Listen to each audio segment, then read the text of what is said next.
السلام علیکم۔ رحمان قرآن چینل میں آج ہمارا موضوع ہے سورہ فجر۔ اس سورت کا نام الفجر ہے اور اس میں 1 رکوع، 30 آیتیں ہیں اور 139 کلمے اور 597 حروف ہیں۔ اس سورت مبارکہ کے نزول کی بات کی جائے تو یہ سورت مکہ مکرمہ میں نازل ہوئی۔ اعوذ باللہ من الشیطان الرجیم، بسم اللہ الرحمن الرحیم۔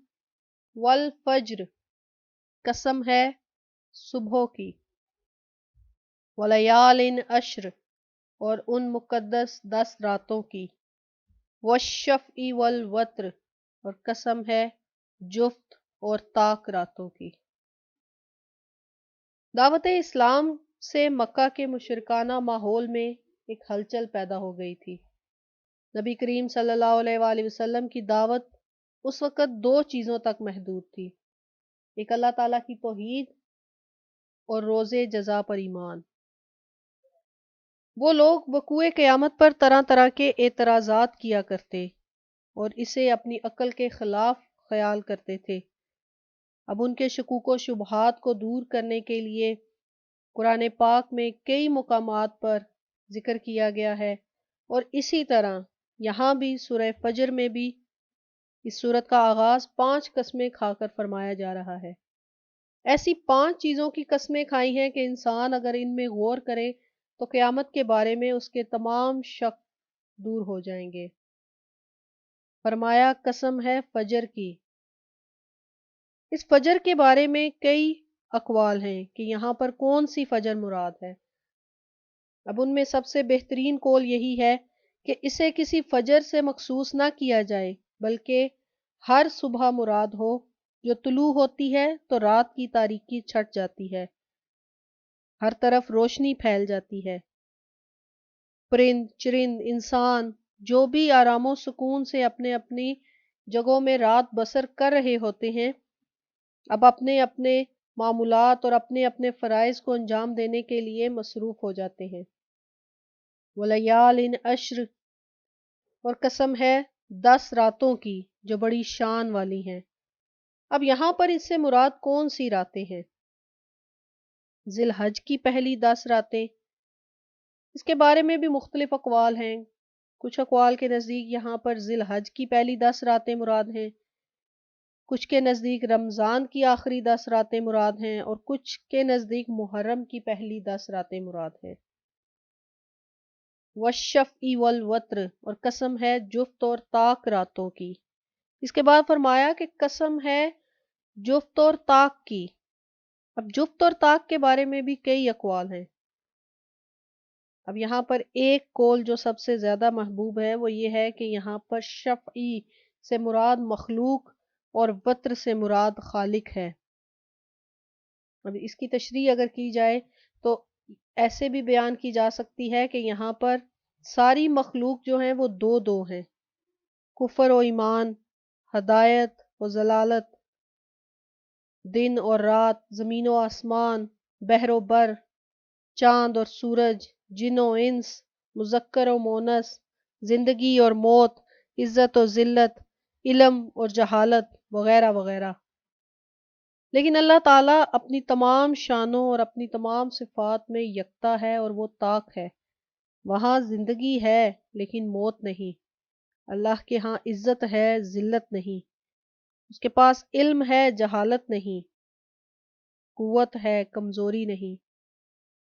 اللہ تبارک و تعالیٰ کی ذات بھی یکتا ہے اور ان کی تمام صفات بھی یکتا ہیں۔ اب بعض مفسرین نے یہاں پر شفعی سے مراد وہ نمازیں لی ہیں جن کی رکعتیں 2 یا 4 ہوں، یعنی جفت میں ہوں، اور وتری سے مراد وہ نمازیں لی ہیں کہ جن کی رکعتیں 3 ہیں، جیسے نماز مغرب اور وتر۔ واللیل اذا یسر، اور رات کی جب گزرنے لگے۔ یسر یعنی جب رات رخصت ہونے لگتی ہے اور صبح کے طلوع کا وقت قریب آ جاتا ہے۔ والفجر، قسم ہے اس صبح کی، ولیال عشر، اور مقدس 10 راتوں کی، والشفع والوتر، اور قسم ہے جفت اور طاق کی، واللیل اذا یسر، اور رات کی جب گزرنے لگے۔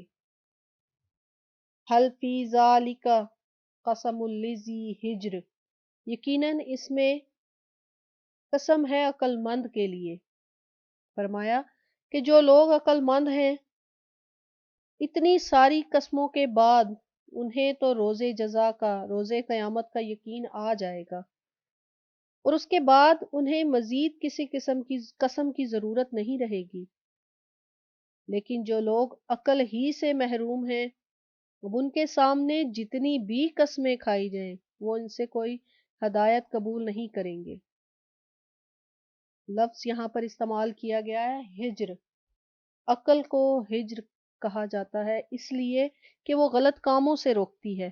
غلط راستے پر کوئی چلنے لگے تو اس کی راہ میں رکاوٹ بن کر کھڑی ہو جاتی ہے۔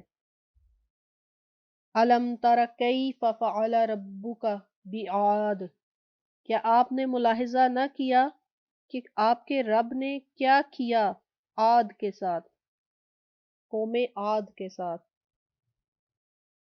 ارم ذات العماد، ارم کے ساتھ جو اونچے ستونوں والے تھے۔ اہل مکہ دعوت حق کو بڑی بے نیازی سے پسے پش ڈال رہے تھے۔ اب یہاں پر چند قوموں کی داستان عبرت کے لیے سنائی جا رہی ہے جو قوت میں، طاقت میں اپنے اپنے زمانے میں اپنا جواب نہیں رکھتی تھیں، لیکن ان کے اندر اخلاقی بیماریاں بہت زیادہ تھیں۔ اپنے جرائم کو، اپنے برے اعمال کے بوجھ تلے دب کر وہ فنا ہو گئیں۔ اہل مکہ اور دیگر عرب کے قبائل ان قوموں سے اچھی طرح واقف تھے۔ تاریخ میں عاد کے دو قبیلے بہت مشہور ہیں، ایک کو عاد ارم کہا جاتا ہے یا عاد اولا، اور دوسرے کو عاد اخری۔ عاد اولا ارم ذات العماد، یعنی عاد ارم بھی عاد اولا کو کہا جاتا ہے، ارم کے ساتھ جو اونچے ستونوں والے تھے۔ اب اسی عاد کی اولاد قوم عاد کے نام سے مشہور ہوئی۔ ہود علیہ السلام انہی کی طرف مبعوث ہوئے تھے، لیکن انہوں نے اس قوم کے لوگوں نے ان کی دعوت کو مسترد کر دیا اور وہ تباہ کر دیے گئے۔ اس قبیلے کے جو لوگ اس عذاب سے بچ گئے، پھر ان کی نسل بڑھی تو وہ بھی قوم عاد ہی کہلائی۔ اس لیے دونوں میں فرق کرنے کے لیے پہلی قوم کو عاد اولا یا عاد ارم کہا جاتا ہے اور دوسری کو عاد اخری۔ التی لم یخلق مثلها فی البلاد، نہیں پیدا کیا گیا جن کا مثل دنیا کے ملکوں میں۔ اب ارم ذات العماد کے ارم جو اونچے اونچے ستونوں والے تھے، جن کے اونچے اونچے مکان ہوتے تھے اور جنہیں دیکھ کر ہی لوگ جو ہیں وہ حیرت زدہ ہو جاتے تھے۔ یہ لوگ قد و قامت میں بھی دوسرے لوگوں سے مختلف تھے، ممتاز تھے، اور جسمانی قوت و طاقت میں بھی ان کی کوئی مثال نہیں تھی۔ وَثَمُودَ الَّذِينَ جَابُوا الصَّخْرَ بِالْوَادِ، وَثَمُودَ الَّذِينَ، اور سمود کے ساتھ کیا کیا، جنہوں نے کاٹا تھا چٹانوں کو وادی میں۔ اب قوم سمود سنگ تراشی کے فن میں بہت اعلیٰ مقام رکھتی تھی۔ انہوں نے پہاڑوں کی چٹانوں کو کھود کر اور کاٹ کر اپنے لیے رہائش گاہیں تعمیر کر رکھی تھیں۔ انہیں ان کی پائیداری اور پختگی پر بڑا ناز تھا۔ انہیں یقین تھا کہ کوئی زلزلہ، کوئی سیلاب، کوئی جھکڑ ان کو ہلا نہیں سکتا۔ وادی القریٰ میں ابھی بھی ان کے تراشے ہوئے مکانات دیکھنے والوں کو حیرت میں مبتلا کر دیتے ہیں۔ جس مہارت سے انہوں نے ان سخت چٹانوں کو کاٹا، پھر جس خوبصورتی سے دروازوں پر انہوں نے نقش نگاری کی، انہیں دیکھ کر اس فن میں ان کی مہارت کا اعتراف کرنا پڑتا ہے۔ وَفِرْعَوْنَ ذِی الْأَوْتَادِ، اور کیا کیا فرعون کے ساتھ جو میخوں والا تھا۔ عاد و سمود کی یہ دو قومیں جزیرہ عرب کی رہنے والی تھیں اور ان سے اہل عرب خوب واقف تھے۔ ان کی تباہی کی داستانیں بھی اپنے آباء و اجداد سے سنتے آئے تھے۔ اب فرعون وہ مصر کا فرما روا تھا، لیکن بنی اسرائیل کے ساتھ اہل عرب کا میل جول تھا۔ انہوں نے اس کے مظالم اور پھر اس کی غرقابی کے قصے بھی کئی بار سن رکھے تھے، اس لیے فرعون کا ذکر بھی یہاں ان کے نزدیک کسی اجنبی کا ذکر نہیں تھا۔ فرعون کو ذی الاوتاد کہا گیا ہے۔ اوتاد کا مطلب ہے لوہے کی میخیں، لوہے کی کلیاں کہ جن کے ساتھ خیموں کی رسیاں باندھی جاتی ہیں۔ فرعون کا بہت بڑا لشکر تھا۔ جب وہ چڑھائی کرتا تو لشکر کے خیموں کو نصب کرنے کے لیے وہ ان میخوں کا ایک بہت بڑا ذخیرہ اس کے پاس ہوتا تھا۔ یہ جب جن لوگوں پر اس کا عطاب نازل ہوتا ان کو زمین پر لٹا کر ان کے ہاتھ پاؤں میں لوہے کی میخیں گاڑ دی جاتی، اس لیے فرعون کو ذی الاوتاد کہا گیا ہے۔ وَفِرْعَوْنَ ذِی الْأَوْتَادِ کہ فرعون کے ساتھ جو میخوں والا تھا۔ الَّذِینَ طَغَوْا فِی الْبِلَادِ جنہوں نے سرکشی کی تھی اپنے اپنے ملکوں میں۔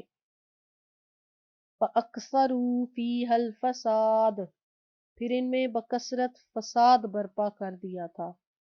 فَصَبَّ عَلَیہم رَبُّکَ سَوْطَ عَذَابٍ پس آپ کے رب نے ان پر عذاب کا کوڑا برسایا۔ اب ان قوموں کی تباہی کی وجہ بتا دی کہ انہوں نے سرکشی اختیار کی، ظلم و ستم کی حد کی، کسی کی عزت، کسی کی جان، کسی کی جائیداد ان سے محفوظ نہیں تھی۔ وہ جس طرح چاہتے تھے جسے چاہتے تھے لوٹ لیتے تھے، خون کے دریا بہا دیتے، اور ان کے اس ظلم کی وجہ یہ تھی کہ انہیں روز حساب کا کوئی خوف نہیں تھا۔ جب ان کے مظالم کی حد ہو گئی، ان کے انبیاء ان کی اصلاح سے مایوس ہو گئے، ان کے راہ راست پر آنے کی جب کوئی امید نہیں رہی، تو عذاب الہی ان پر اس زور سے برسا کہ ان کی خاک تک کو اڑا کر رکھ دیا گیا۔ ان کی عظمتوں کا نام و نشان باقی نہ رہا۔ ان کی داستان عبرت سنانے کے لیے ان کے محلات کے کھنڈرات باقی رہ گئے۔ اب اللہ تبارک و تعالیٰ ان آیات میں فرماتے ہیں کہ اے اہل مکہ، تم بھی قیامت کا انکار کرتے ہو، اسی لیے تم اپنی اس روش سے باز نہیں آتے۔ ان گزری ہوئی قوموں کی تباہی میں تمہارے لیے عبرت کا سامان ہے۔ اگر تم پھر بھی اپنی اصلاح نہیں کرتے تو اسی انجام کے لیے تیار ہو جاؤ جو ان لوگوں کا انجام کیا گیا۔ ان ربک لبالمرصاد بے شک آپ کا رب سرکشوں اور مفسدوں کی طاق میں ہے۔ فَأَمَّا الْإِنسَانُ إِذَا مَا ابْتَلَاهُ مگر انسان بھی عجب شے ہے کہ جب آزماتا ہے ربہ اس کا رب، فَأَكْرَمَهُ یعنی اس کو عزت دیتا ہے، وَنَعَمَهُ اور اس پر انعام فرماتا ہے، فَيَقُولُ تو وہ کہتا ہے ربی اکرمن کہ میرے رب نے مجھے عزت بخشی۔ فَأَمَّا الْإِنسَانُ إِذَا مَا ابْتَلَاهُ رَبُّهُ فَأَكْرَمَهُ وَنَعَمَهُ فَيَقُولُ رَبِّي أَكْرَمَنِ کہ انسان بھی عجب شے ہے کہ جب اسے اس کا رب آزماتا ہے، اسے عزت دے کر، اس پر انعام و اکرام کر کے، تو تب وہ انسان کہتا ہے کہ میرے رب نے مجھے بہت عزت بخشی۔ وَأَمَّا إِذَا مَا ابْتَلَاهُ اور جب اس کو یوں آزماتا ہے، فَقَدَرَ عَلَيْهِ رِزْقَهُ کہ اس پر روزی تنگ کر دیتا ہے، یعنی جب اس کا رب اس کو اس پر روزی تنگ کر کے آزماتا ہے، فَيَقُولُ تو وہ کہنے لگتا ہے، تو وہ انسان کہنے لگتا ہے ربی اہانن کہ میرے رب نے مجھے ذلیل کر دیا۔ اب بعض لوگوں کے پاس مال و دولت کثرت سے ہوتا ہے، رہنے کے لیے آرام دہ شاندار مکانات ہوتے ہیں، اولاد کی بھی کمی نہیں ہوتی، معاشرے میں بھی انہیں عزت کی نگاہ سے دیکھا جاتا ہے، ان کا احترام کیا جاتا ہے۔ اب اس کے برعکس کچھ لوگ مفلس اور تنگ دست ہوتے ہیں، کئی قسم کی محرومیوں کا شکار ہوتے ہیں، لیکن ان لوگوں کا رد عمل یکساں نہیں ہوتا۔ اب وہ جن پر تمام انعام و اکرام ہوتے ہیں، ان کے پاس تمام سہولیات ہوتی ہیں، اور وہ جو مفلسی کی زندگی گزار رہے ہوتے ہیں، یہ لوگ ایک جیسے برابر نہیں ہوتے۔ ان کے رد عمل، ان کے اعمال یکساں نہیں ہوتے۔ اب جو لوگ مادہ پرست ذہنیت کے مالک ہوتے ہیں وہ تو یہ سمجھتے ہیں کہ ان کی یہ خوشحالی، ان کی یہ قدر و منزلت اس وجہ سے ہے کہ اللہ تعالیٰ کی جناب میں وہ بڑے معزز ہیں، اللہ تعالیٰ کے ہاں وہ بڑے محترم ہیں، اسی لیے ان پر تمام نوازشات کی بارش ہو رہی ہے۔ لیکن جب وہ تنگ دستی یا غربت کا شکار ہوتے ہیں تو سمجھتے ہیں کہ اللہ تعالیٰ نے انہیں اپنی نگاہ کرم سے محروم کر دیا ہے، اسی لیے ان کے ساتھ ایسا سلوک ہو رہا ہے۔ یعنی جب اللہ تعالیٰ انہیں انعام و اکرام سے نوازتا ہے تو تب وہ یہ خیال کرتے ہیں کہ اللہ ہم پر بڑا مہربان ہے، ہم تو اللہ کے نزدیک بہت عزت والے ہیں، اس لیے اللہ تعالیٰ ہم پر اپنا انعام کر رہا ہے، اپنا فضل کر رہا ہے۔ لیکن اگر اللہ تبارک و تعالیٰ ان کو کسی چیز سے محروم کر دے تو پھر وہ یہ خیال کرتے ہیں کہ وہ اللہ کے نزدیک کوئی حیثیت نہیں رکھتے، اللہ نے انہیں محروم کر دیا ہے۔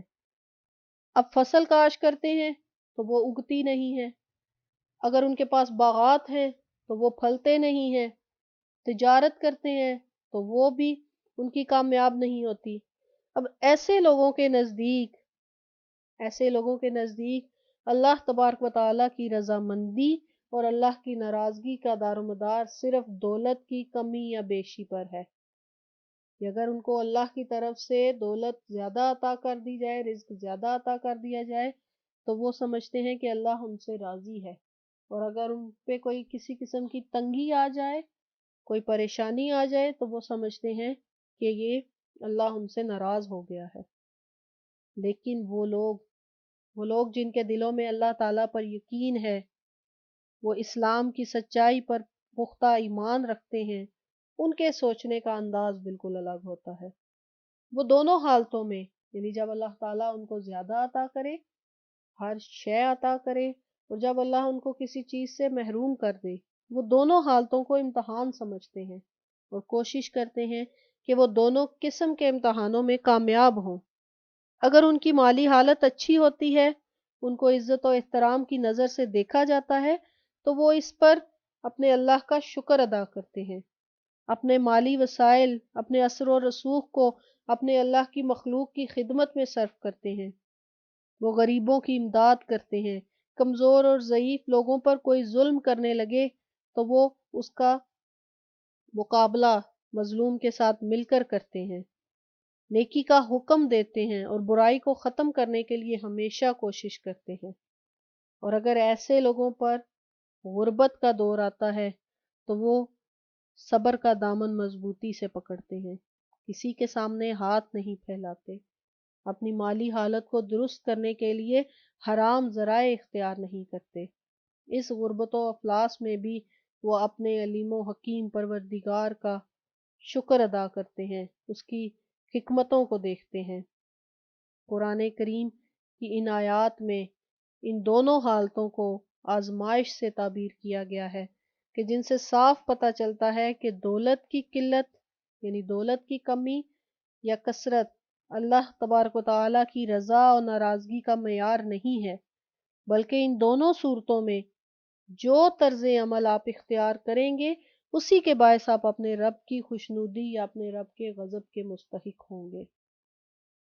کلا بل لا تکرمون الیتیم، کہ ایسا نہیں ہے، بلکہ اس کی وجہ یہ ہے کہ تم یتیم کی عزت نہیں کرتے۔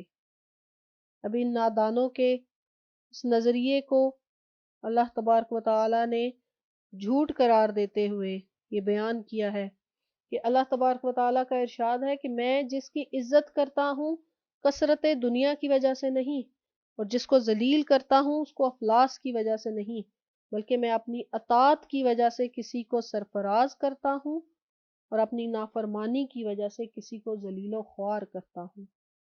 اب ان مادہ پرستانہ ذہنیت کے لوگ، ان کی یہ عادت کہ وہ یتیم کی عزت نہیں کرتے، غریب پر رحمت و شفقت کے جذبے سے وہ بالکل محروم ہے، وہ ان یتیموں کے سر پر شفقت کا ہاتھ بھی نہیں پھیرتے، بلکہ ان یتیموں کو نحوست کی علامت خیال کرتے ہیں اور ان کے سائے سے بھی دور بھاگتے ہیں، حتیٰ کہ قریبی رشتہ دار بھی ہوں تو وہ ان سے بھی آنکھیں پھیر لیتے ہیں۔ ولا تحاضون علی طعام المسکین، اور نہ تم ترغیب دیتے ہو مسکین کو کھانا کھلانے کی۔ اب ان کی بستی میں، ان کے محلے میں، ان کے پڑوس میں اگر کوئی شخص یا کئی لوگ فاقہ کشی کر رہے ہوتے ہیں، لیکن یہ لوگ اپنی رنگ رلیوں میں مصروف ہوتے ہیں، انہیں کبھی بھی ان مسکینوں کی تکلیف کا احساس بھی نہیں ہوتا، نہ ہی وہ ان کے ساتھ تعاون کرتے ہیں، نہ ہی ان کی مشکلات کو دور کرنے کی کوشش کرتے ہیں، اور ایسے انسانوں کا دل ہمدردی کے جذبات سے بالکل خالی ہوتا ہے، ان کے اندر سنگ دلی کوٹ کوٹ کر بھری ہوئی ہوتی ہے۔ وَتَأْكُلُونَ التُّرَاثَ أَكْلًا لَمًّا، اور چٹ کر جاتے ہیں میراث کا سارا مال۔ یعنی یہ لوگ ایسے ہیں کہ جب کوئی قریبی رشتہ دار مر جاتا ہے تو اس کی ساری جائیداد خود سمیٹ لینے کے چکر میں ہوتے ہیں، نہ اس کی بیوی کو کچھ دیتے ہیں، نہ اس کی بوڑھی ماں کو کچھ ملتا ہے، بلکہ حالات یہاں تک ہوتے ہیں کہ مرنے والے کے یتیم بچوں کو بھی محروم کر دیا جاتا ہے۔ مشرکین عورتوں اور بچوں کو ورثے میں کچھ نہیں دیتے تھے، بلکہ وہ ان کے حصے کو بھی اپنے حصے کے ساتھ ملا کر ہڑپ کر جاتے تھے۔ وَتُحِبُّونَ الْمَالَ حُبًّا جَمًّا، اور دولت سے حد درجہ محبت کرتے ہو۔ مال کی محبت تمہارے رگ و ریشے میں سمائی ہوئی ہے، حلال و حرام کی تو کوئی تمیز ہی نہیں، جس طرح جیسے ہوگا دولت کو دونوں ہاتھوں سے سمیٹنے میں مصروف رہتے ہیں۔ یہ ان کفار کی نشانیاں بتائی ہوئی ہیں، جو لوگ اللہ پر ایمان نہیں رکھتے، اللہ کے رسول پر ایمان نہیں رکھتے، جو روز قیامت کو جھٹلاتے ہیں، جو اپنے رب کو جھٹلاتے ہیں۔ وَتُحِبُّونَ الْمَالَ حُبًّا جَمًّا، اور دولت سے حد درجہ محبت کرتے ہو۔ اب دولت کی محبت ان کے دلوں میں اس قدر ہے کہ وہ رشوت، جوا، سود، لوٹ مار، چوری، ہر طرح کے ذریعے سے مال کو جمع کرنے کی کوشش کرتے ہیں، اور یہ خواہش، مال کو جمع کرنے کی یہ خواہش ان کی ہزاروں خرابیوں کو جنم دیتی ہے۔ کَلَّا، یقیناً، اذا دقت الارض دکا دکا، جب زمین کو کوٹ کر ریزہ ریزہ کر دیا جائے گا، وجاء ربک والملک صفا صفا، اور جب آپ کا رب جلوہ فرما ہوگا اور فرشتے قطار در قطار حاضر ہوں گے۔ وجاء ربک، جب آپ کا رب جلوہ فرما ہوگا، والملک صفا صفا، اور فرشتے قطار در قطار حاضر ہوں گے۔ وَجِیءَ یومئذ بجہنم، اور سامنے لائی جائے گی اس دن جہنم۔ یومئذ یتذکر الانسان وانیٰ لہ الذکریٰ، اور اس روز انسان کو سمجھ آئے گی، لیکن اس سمجھنے کا کوئی فائدہ نہیں۔ جب قیامت برپا ہوگی تو یہ سارا نظام عالم دھرم برہم کر دیا جائے گا۔ اس وقت زمین کو کوٹ کوٹ کر ریزہ ریزہ کر دیا جائے گا، اور اس وقت جب رب جلوہ فرما ہوگا اور فرشتے قطار در قطار حاضر ہوں گے، اور جہنمیوں کے لیے ان کے سامنے جہنم لائی جائے گی، تو اس روز اس غافل انسان کی آنکھیں کھلیں گی۔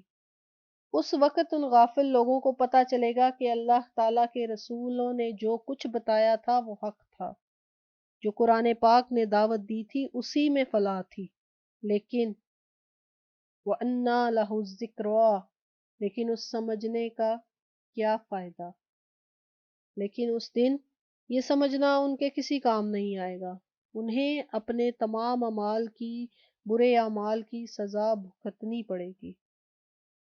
یقول یا لیتنی قدمت لحیاتی، اس دن کہے گا کاش میں نے کچھ آگے بھیجا ہوتا اپنی اس زندگی کے لیے۔ اب اس دن انسان افسوس کرے گا اور کہے گا کہ کاش میں نے آج کے دن کے لیے، اس نہ ختم ہونے والی زندگی کے لیے کچھ تو جمع کیا ہوتا، کاش میں کچھ تو جمع کر کے لایا ہوتا تو آج میں ایسا پریشان، ایسا اس حال میں نہ ہوتا۔ فَيَوْمَئِذٍ لَا يُعَذِّبُ عَذَابَهُ أَحَدٌ، پھر اس دن اللہ کے عذاب کی طرح نہ کوئی عذاب دے سکے گا۔ وَلَا يُوثِقُ وَثَاقَهُ أَحَدٌ، اور نہ اس کے باندھنے کی طرح کوئی باندھ سکے گا۔ یعنی اس روز اللہ تبارک و تعالیٰ کی گرفت بڑی ہی سخت ہوگی، اور ایسے انسانوں کو آہنی زنجیروں میں جکڑ دیا جائے گا، اور جو عذاب ان لوگوں کو دیا جائے گا ویسا عذاب کوئی اور نہیں دے سکتا، اور نہ ہی ایسا کوئی جکڑ سکتا ہے جس طرح اللہ تبارک و تعالیٰ ان مشرکین کو جکڑے گا۔ یا ایتھا النفس المطمئنہ، اے نفس مطمئن، اے نفس مطمئن۔ اب نفس مطمئن کیا ہے؟ کہ جس طرح مچھلی کو پانی میں سکون اور قرار حاصل ہوتا ہے، جس طرح مچھلی کو پانی میں سکون اور قرار حاصل ہوتا ہے، اسی طرح جس شخص کو اللہ کی یاد میں سکون اور اطمینان نصیب ہو اسے نفس مطمئنہ کہیں گے۔ گھبراہٹ اور اضطراب کے بعد جو سکون ملتا ہے اسے اطمینان کہتے ہیں، اور نفس کو سکون تب ہی ملتا ہے جب وہ یقین کی اعلیٰ منزل پر فائز ہو، مقام ذکر الہی کی کثرت سے اسے یہ مقام حاصل ہو۔ جب انسان اس مقام پر فائز ہوتا ہے، الا بذکر اللہ تطمئن القلوب، تو پھر اسے تسکین سے نواز دیا جاتا ہے، اطمینان سے نواز دیا جاتا ہے۔ نفس مطمئنہ، یا ایتھا النفس المطمئنہ، نفس مطمئنہ سے مراد یہ بھی ہے وہ نفس جو نور قلب سے منور ہوتا ہے، یہاں تک کہ اس کی تمام بری صفات فنا ہو جاتی ہیں اور اس میں اچھے اخلاق پیدا ہو جاتے ہیں۔ ارجعی الی ربک راضیۃ مرضیہ، کہ اے نفس مطمئنہ، اے نفس مطمئن، اپنے رب کی طرف واپس چلو۔ ارجعی الی ربک، اپنے رب کی طرف واپس چلو۔ کس حالت میں؟ راضیتم، اس حال میں کہ تو اس سے راضی، مرضیہ، اور وہ تجھ سے راضی۔ یعنی اے نفس مطمئن، اس کو اس خطاب سے یوں مشرف کیا جائے گا کہ واپس آ جا اپنے رب کے پاس، یعنی وہ مخصوص مقام جہاں وہ اپنے بندوں کو اپنی خصوصی عنایات سے سرفراز کرتا ہے، اس کی محبت میں آنسو بہاتا رہا۔ یہ ان لوگوں کے لیے کہا جا رہا ہے کہ جنہوں نے اپنی زندگی اللہ اور اس کے رسول کی تعلیمات پر عمل کرتے ہوئے گزاری۔ یہ ان لوگوں کے لیے کہا جا رہا ہے کہ اے نفس مطمئن، واپس آ اپنے رب کی طرف اس حال میں کہ تو اس سے راضی ہو اور وہ تجھ سے راضی ہو۔ اور کیا شان ہے یہ ایسے لوگوں کی کہ وہ ڈرتے ہوئے نہیں، گھبراتے ہوئے نہیں، اس خیال سے پریشان ہو کر نہیں کہ جس رب کو راضی کرنے کے لیے انہوں نے اپنی زندگی وقف کی کہ وہ راضی بھی ہوا یا نہیں۔ اللہ تبارک و تعالیٰ ان کو ان خدشات سے، ان وسوسوں سے نکال کر اپنی طرف بلائے گا کہ وہ اپنے رب کریم پر راضی ہوں گے اور وہ رب کریم بھی ان سے راضی ہوگا۔ کیا بات ہے، کیا کرم ہے، کتنی بلند قسمت ہے اس بندے کی جس پر یہ عنایت کی جائے گی۔ فادخلی، اور پھر اسے کہا جائے گا فادخلی فی عبادی، پس شامل ہو جاؤ میرے خاص بندوں میں۔ وادخلی جنتی، اور داخل ہو جاؤ میری جنت میں۔ اب اللہ کے وہ بندے جن پر شیطان کا کوئی اثر نہ چلا، جو عمر بھر اللہ کے ہی بنے رہے اور اللہ کی خاطر ہی انہوں نے ہر عمل کیا، اس کی بندگی میں ہی اپنی زندگی کو گزارا، تو وہ نفس مطمئن اس کو کہا جا رہا ہے، اس کے لیے یہ فرمایا جا رہا ہے کہ تو بھی ان میں داخل ہو جا کہ جو میرے بندے ہیں، میرے خاص بندے ہیں، اور داخل ہو جا میری جنت میں جو میری ذاتی اور صفاتی تجلیات کے لیے مخصوص ہے۔ یہ خاصان بارگاہ خداوندی کی رفاقت ہے، یہ روحانی سعادت ہے، اور ایسے لوگوں کی میت میں جنت میں دخول یہ بدنی سعادت ہے۔ اس نفس مطمئنہ کے لیے یہ کتنی سعادت کی بات ہے حضرت یوسف علیہ السلام نے، حضرت سلیمان علیہ السلام نے بھی اسی روحانی سعادت کے بارے میں اللہ تبارک و تعالیٰ سے دعا فرمائی۔ اب یہ بشارت، یہ خوشخبری کس وقت دی جائے گی؟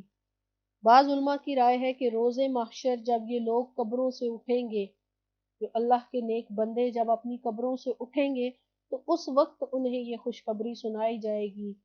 اب بعض کہتے ہیں کہ ان لوگوں کو مرتے وقت یہ بشارت دی جائے گی۔ اب کچھ اقوال یہ ہیں کہ ان دونوں وقت اوقات میں انہیں یہ خوشخبری سنائی جائے گی۔ اب یہاں ایک اور روایت بھی ہے کہ حضرت عبداللہ بن عمر فرماتے ہیں کہ جب بندہ مومن فوت ہونے لگتا ہے، اللہ تعالیٰ دو فرشتوں کو اس کی طرف بھیجتا ہے۔ وہ اسے کہتے ہیں، اے نفس مطمئن، اس دار فانی سے نکل اور راحت اور آرام کی وادیوں کی طرف چل، اور اپنے اس پروردگار کی طرف چل جو تجھ سے راضی ہے۔ اور حضرت ابن عباس سے مروی ہے کہ جب یہ آیت نازل ہوئی تو حضرت صدیق اکبر رضی اللہ تعالیٰ عنہ بارگاہ رسالت میں حاضر تھے۔ عرض کرنے لگے، یا رسول اللہ، یہ کتنی ہی اچھی بات ہے۔ تو حضور صلی اللہ علیہ وآلہ وسلم نے فرمایا، اے ابو بکر، جب تم اس دنیا سے رخصت ہوگے تو تمہیں بھی یہ بشارت دی جائے گی۔ سبحان اللہ۔ ہمیں بھی چاہیے کہ ہم یہ دعا مانگیں اور دوسروں کو بھی اس دعا کی تلقین کریں کہ اللہ تبارک و تعالی، ہم تجھ سے نفس مطمئن کا سوال کرتے ہیں، وہ نفس مطمئن جو تجھ سے ملاقات پر ایمان رکھتا ہو اور جو تیری قضا پر راضی ہو اور جو تیری عطا پر قانع ہو۔ آمین یا رب العالمین۔